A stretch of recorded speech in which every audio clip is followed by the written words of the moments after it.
Selamat pagi anak ibu semuanya. Di sini kembali lagi sama ibu mengampu mata pelajaran Sejarah Indonesia kelas 11. Nah, dengan Ibu Iren, nanti kalian akan belajar pada hari ini materi perkembangan agama Kristen pada masa kolonial Belanda. Sebelum itu, Ibu ingin meminta ketua kelasnya. Siapa? Di sini ketua kelasnya? Iya, Alia, silakan maju ke depan nak. Untuk memulai pembelajaran ini, kita mulai dengan doa. Semuanya lipat tangan dan tundukkan kepala. Oke, selesai. Alia duduk di bangkunya.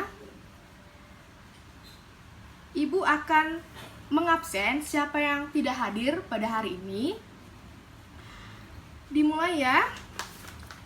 Dari Alia. Oh iya, ketua kelas tadi ibu lupa. Alia ya? Ya.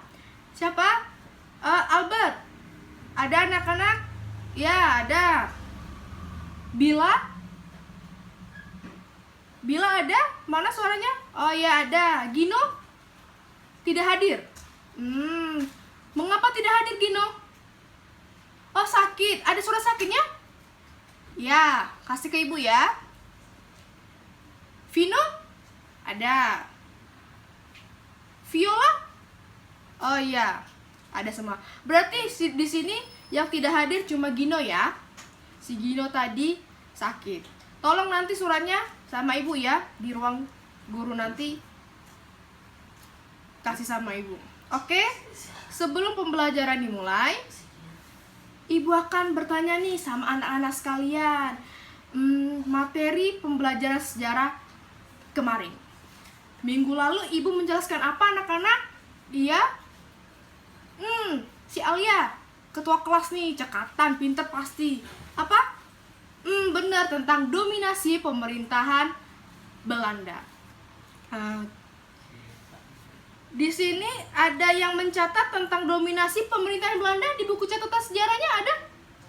Ya, coba tolong si Albert. Kita telah mempelajari apa aja, nak? Benar, tentang Jalan Tengah bersama Komisaris Jenderal. Ada lagi yang tahu? Viola? Vino? Ya, apa nak? Sistem tanam paksa dan juga sistem usaha swasta. Nah, terakhir catatan kita apa? Ada yang tahu? Iya, tolong sebutin yang tahu. Tentang apa nak? Perkembangan agama Kristen pada masa pemerintahan kolonial Belanda. Nah, pada saat ini ibu akan apa sih tujuannya ibu kita mempelajari perkembangan agama Kristen? Penting banget, penting nggak sih mempelajari agama Kristen? Ya tentu penting dong anak-anak. Tujuan dan manfaat ibu menjelaskan materi perkembangan agama Kristen pada pemerintahan kolonial Belanda itu sangatlah penting. Mengapa? Yang pertama, mengetahui secara mendalam dengan jelas dan detail bagaimana perkembangan agama Kristen pada masa pemerintahan kolonial Belanda. Yang kedua, mempelajari perbedaan. Pasti di sini ada yang belum tahu kan? Apa sih bedanya agama Kristen Protestan itu, Bu, sama agama Kristen Katolik? Ada yang tahu? Berarti di sini belum paham semuanya dengan apa itu Kristen. Kristen itu bukan hanya satu, tetapi terpecah dia menjadi Kristen Protestan dan Kristen Katolik. Nah, yang ketiga, setelah kita mempelajari ini, ibu harapkan anak-anak ibu semuanya dapat menganalisis pendapat kalian masing-masing mengenai apa tujuan Belanda datang ke Indonesia dan respon masuknya agama Kristen tadi ke wilayah Indonesia.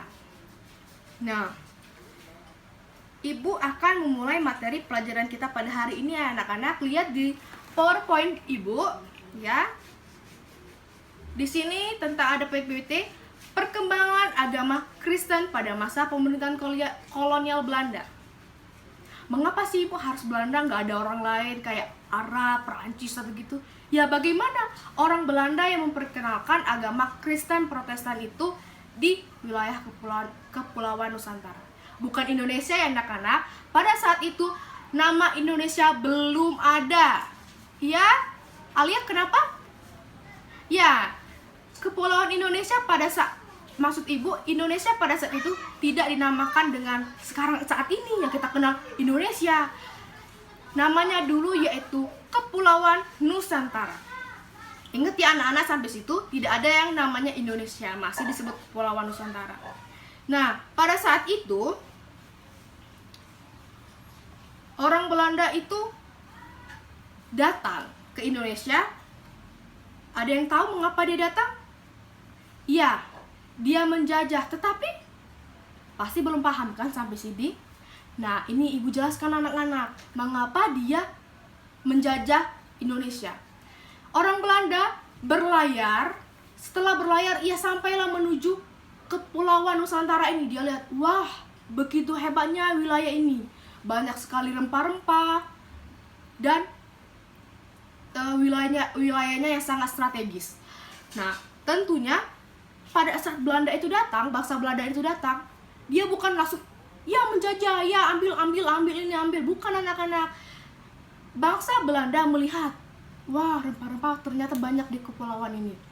Nah, semakin dia melihat kepulauan Nusantara ini banyak sekali rempah-rempah, maka hasrat untuk ingin memiliki bangsa Belanda itu semakin bergebu-gebu. Wah, ini harus aku miliki, nanti bangsa Belanda nanti akan kubawa ke negeriku.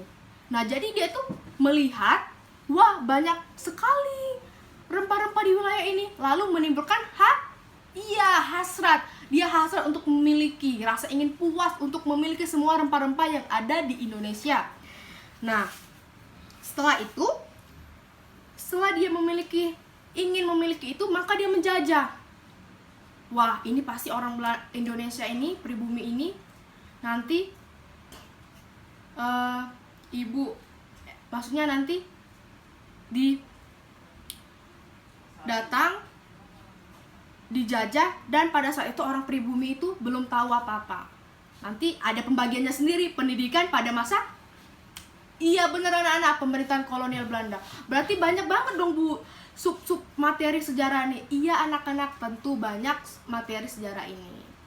Tetapi nanti ibu menjelaskan dengan gambar-gambar biar anak-anak tidak bosan dan juga tidak ngantuk pada saat materi pelajaran sejarah dengan ibu. Nah, yang kedua, ya kenapa Albert? Oh iya, belum memang. Setelah dia datang, orang Belanda tadi datang, maka menyempatkan penyebaran agama Kristen. Nah, nanti secara mendalam ibu jelasin. Ada negara-negara tersendiri yang menyebarkan agama Kristen, Protestan, dan Kristen Katolik. Nah, ibu mulai ya. Anak-anak, ada yang membawa buku? Ya tentunya bawa semua dong, iya kan? Ya. Nah, nanti dilihat dulu halaman 62 di buku Sejarah Indonesia ya, jangan di buku lain. Perkembangan agama Kristen. Nah, ibu jelasin poin yang kedua di PowerPoint ibu, lahir dan masuknya agama Kristen ke Indonesia. Nah, perkembangan agama Kristen di Indonesia itu secara garis besar dapat dikelompokkan menjadi dua. Ada yang tahu ini? Dua Kristen tadi kan ibu udah jelaskan. Ya, siapa? Vino? Ya, silakan Vino, apa? Iya benar, Kristen Protestan dan Kristen Katolik. Nah, Kristen Katolik dan Kristen Protestan ini tidak dilepaskan dari kedatangan bangsa-bangsa Eropa ke Indonesia. Nah, bersamaan gelombang kedatangan bangsa-bangsa Eropa seperti Portugis dan Spanyol, datang juga misionaris untuk menyebarkan agama Kristen di Indonesia. Apa itu misionaris? Ada yang tahu di sini? Oh, belum ada yang tahu ya.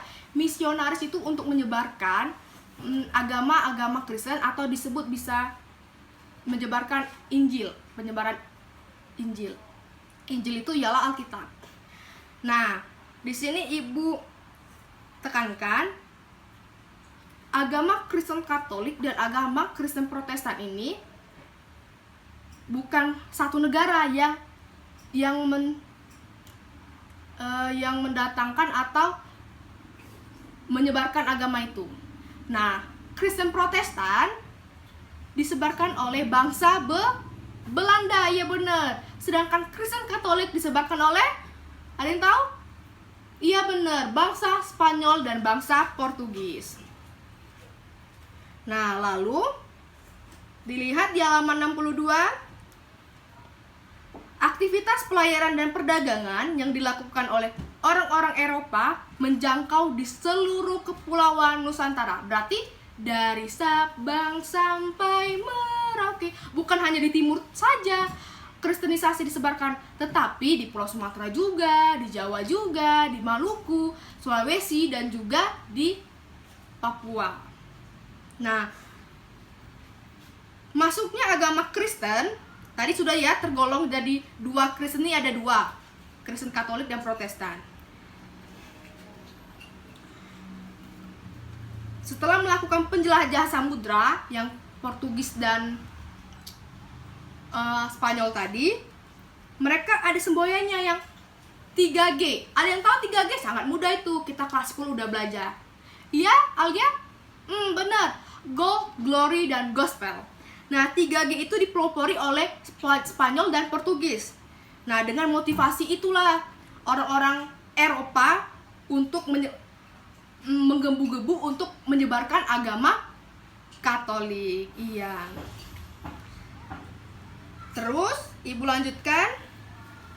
Setelah menguasai Malaka pada tahun 1511, Portugis ini kemudian meluaskan wilayahnya ke Kepulauan Maluku dan dengan maksud memburu rempah-rempah tadi. Nah, ingat ya, selain mereka berdagang, mereka juga aktif menyebarkan agama Kristen.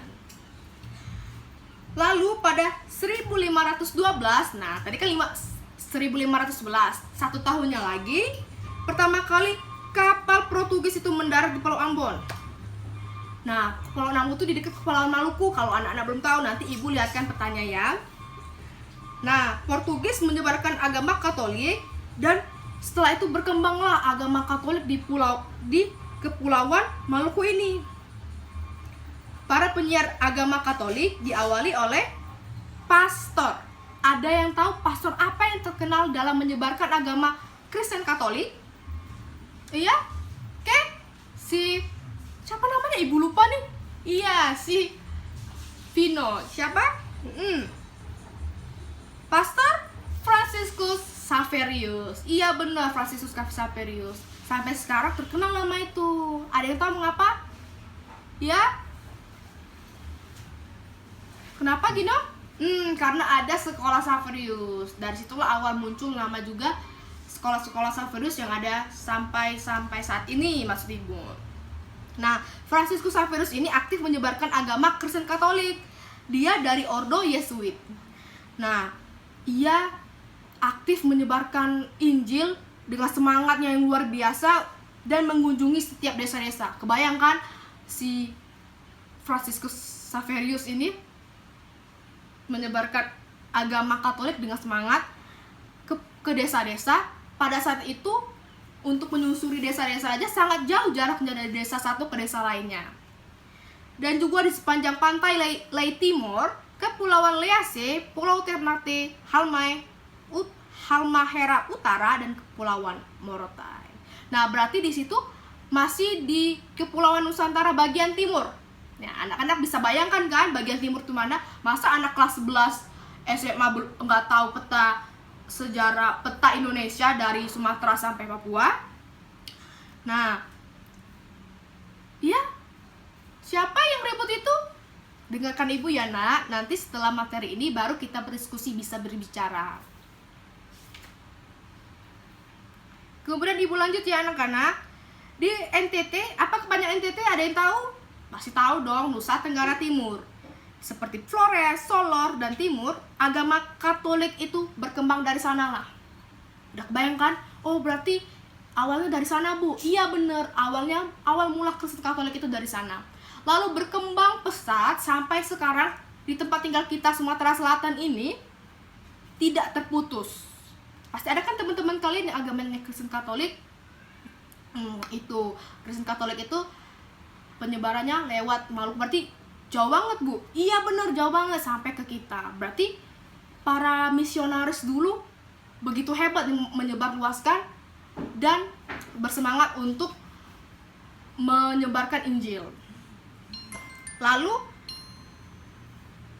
kita ke Kristen Protestan. Tadi Ibu bilang Kristen Protestan oleh negara siapa yang menyebarkan? Iya benar, Gino, di negara Belanda. Bangsa Belanda yang menyebarkan agama Kristen Protestan.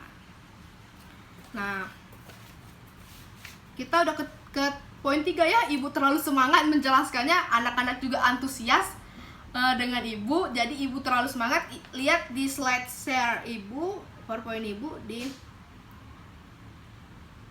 nih. Berkembangnya agama Kristen Protestan dan Kristen Katolik. Nah, sampai di Kristen Protestan, di kepulauan mana Kristen Protestan pertama kali dilakukan? Ada yang tahu, anak-anak? Ya, siapa? Benar, di Maluku. Ya, benar, ketua kelas di Maluku. Nah, terutama setelah VOC menguasai Ambon. Ada yang tahu VOC? Pasti tahu dong. VOC itu yaitu sebuah kongsi dagang oleh pemerintahan Belanda untuk apa? Ya, dia untuk tujuannya berdagang. Lalu berdagang, memonopoli. Yang tadi Ibu masuk rempah-rempah tadi, dia ingin ambil semua, ingin menguasai semua rempah-rempah yang ada di Kepulauan Nusantara. Iya, Indonesia kita tercinta ini. Nah, saat itu VOC menguasai Ambon. Pada waktu itu para Zendeling, ya kenapa nak?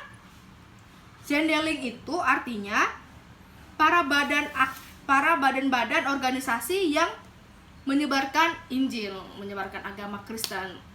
Nah, Zendeling ini aktif menyebarkan agama baru dengan semangat Piesme. Ada yang tahu semangat Piesme? Oh, belum dengar ya anak-anak ya. Semangat Piesme itu yaitu menekankan pertobatan orang-orang Kristen. Nah, lalu penyebaran agama Kristen ini juga semakin intensif saat Raffles berkuasa. Pasti familiar kan dengan nama-nama Raffles? Ya, Raffles itu orang Belanda yang juga ingin menyebarkan menyebarkan agama Kristen tadi secara semangat yang luar biasa. Nah, lalu agama Kristen Protestan dan Kristen Katolik ini berkembang pesat di Indonesia bagian timur. Sampai di sini ada pertanyaan anak-anak? Dilihat lagi ya bukunya. Ya, tidak ada yang bertanya? Ibu lanjutkan ya.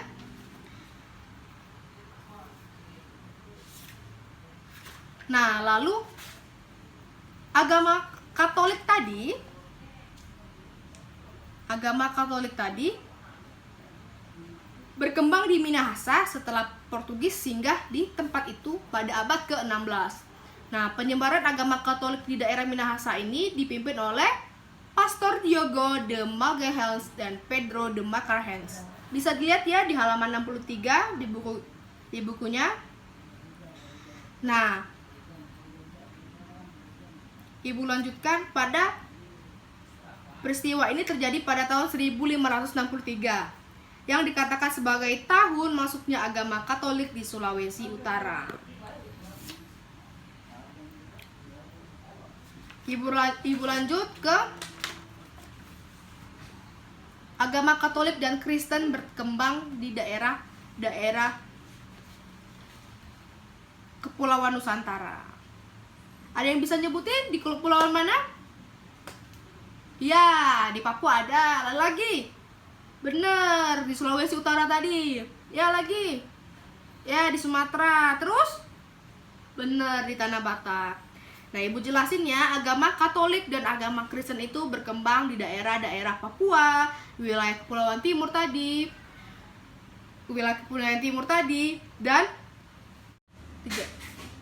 Lalu di Kepulauan Indonesia pada umumnya yaitu Sulawesi Utara dan di Tanah Batak. Seperti Ibu Iran ini Kristennya orang tua Ibu asli orang Batak. Jadi di Tanah Batak itu misionarisnya juga begitu semangat menyebarkan agama Kristen di Tanah Batak. Kenapa? Iya, kenapa Albert? Nggak kelihatan muka Ibu bagaimana? Ibu kan kelihatan orang Batak kan? Anak-anak ketawa. Iya, Ibu ini orang Batak asli. Nah, Ibu sampai di sini, Ibu menjelaskan lagi ya, sedikit lagi. Tunggu ya. Nah, agama Kristen ini bukan hanya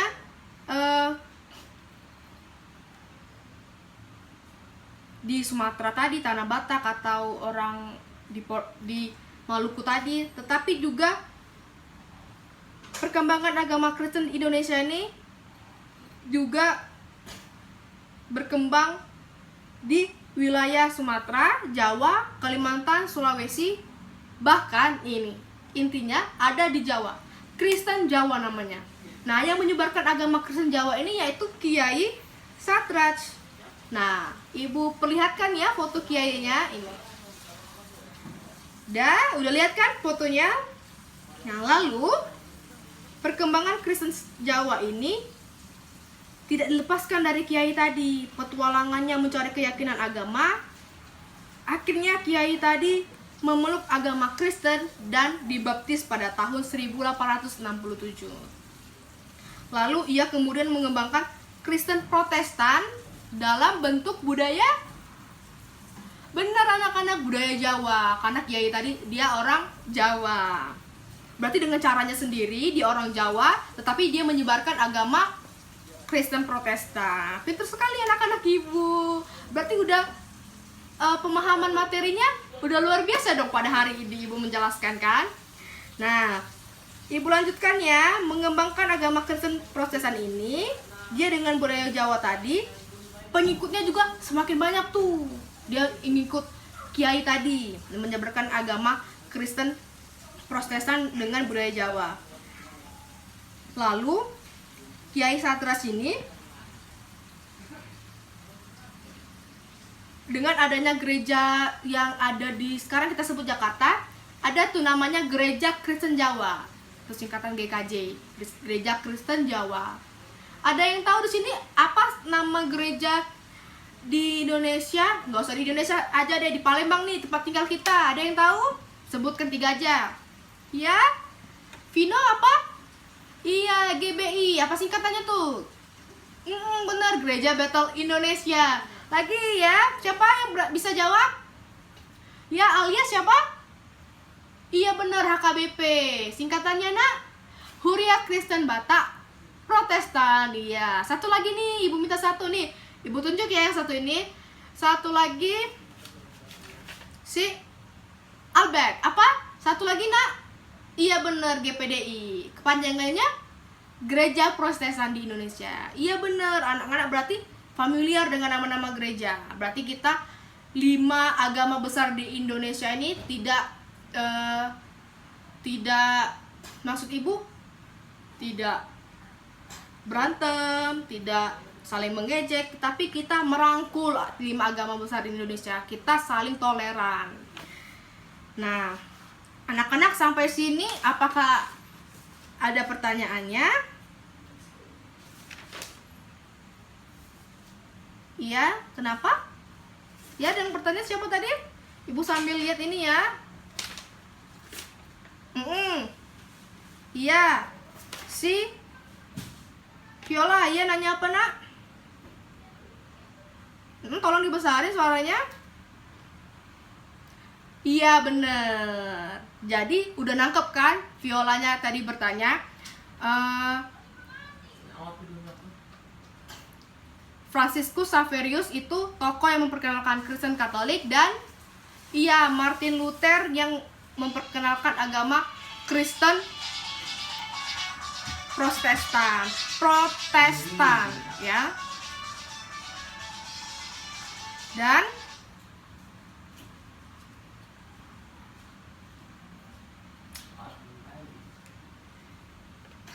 ya, diulangi pertanyaannya tadi siapa? Benar. Ya, Franciscus Xaverius yang memperkenalkan agama Kristen Katolik, dan ya, Martin Luther itu yang memperkenalkan agama Kristen Protestan. Mengapa Martin Luther itu? Ada yang tahu? Iya, dia memprotes tentang surat pengakuan dosa. Oleh karena itu Martin Luther maksud ibu ya.